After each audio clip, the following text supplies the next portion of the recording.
Hello guys and welcome to the 7th round of Prague International Chess Festival 2026. We're going to the last 3 rounds, 7, 8 and 9, and let's see what happened today. So let's start with the only decisive game of the day, where Vincent Keymer played against David Antón. We'll get to Nodirbek versus Jorden game, but let's stick to this one for now. So e4 e5, knight f3, knight c6, we have Ray Lopez, and specifically Berlin defense. So there are multiple approaches towards it. You can simply go castle and allow this knight e4, rook e1, knight d6, bishop c6, knight e5, and play this boring position, while, of course, those top players want to play on and they play d3. That's the move I play myself as well. So bishop c5, bishop c6 takes, and castle. I personally play h3 just to disallow this bishop g4 opportunity, and then knight bd2, knight b3, queen e2, bishop b3, maybe knight fd2, and then f4 plans. So castle, bishop g4, h3, bishop h5, pawn goes to g4, and now brilliant knight sacrifice.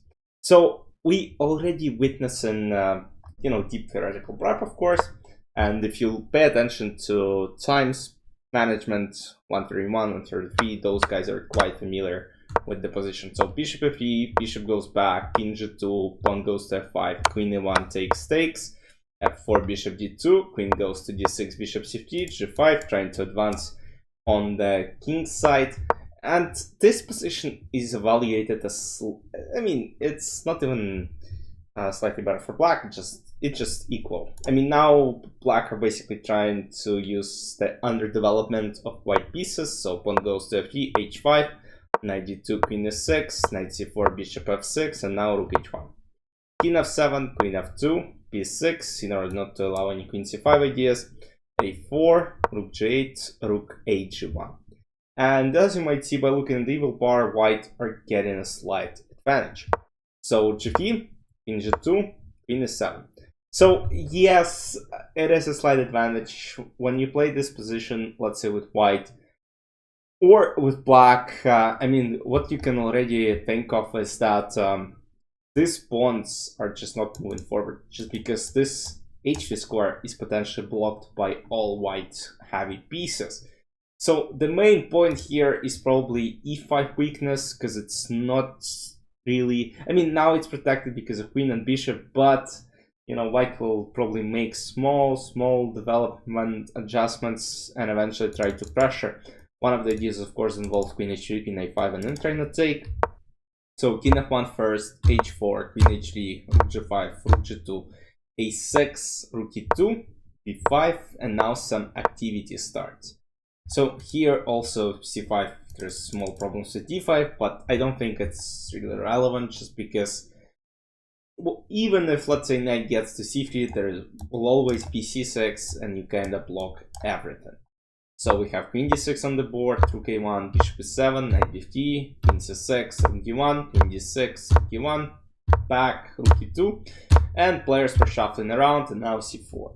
So I'm not sure if you should play c4, just because you help white open the position up. C5 right now plays an e5, just helps prevent d4 in any manner. Yes, there are ideas of, let's say, going b3, bishop b2, c3, d4, but it will take time, and maybe black will come up with some plan.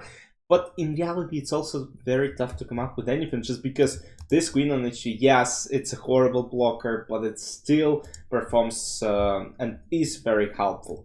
So c4, d4, he takes d4, pawn goes to e5, queen e6, bishop d4, rook d8, knight e4, this king h3, rook e6, rook d2, king e6, bishop c3. And now, you can't really promote these pawns, you can't really do anything about it. b4 doesn't really work. So takes back, and now white are just simply up a piece. Rook e2, bishop a7, and from now on it was a winning position until king f4, bishop e7, bishop d4, h3, knight g3, and now a mistake, rook h2. So here, of course, c takes d4, and suddenly it's not so easy to win. c3, rook h3, c2, rook h1, bishop d8, knight f5, and rook g2 is the final blunder of the game. So, because d5 was blundered, and now the pawns are just starting to move. So not sure what was going through, because rook c7 makes a draw, and then if rook c1, rook c4, you kind of shuffle this way and then try to take on a4. Should be in a very good spot. So rook g2, d5, and now of course pawns are just, you know, unstoppable. d6, knight, second knight, rook c1, and the game ends like that. Very beautiful on the promotion and very beautiful technique by Vincent Keymer. And in the main game of the round, we had Nodirbek going versus Jorden c5.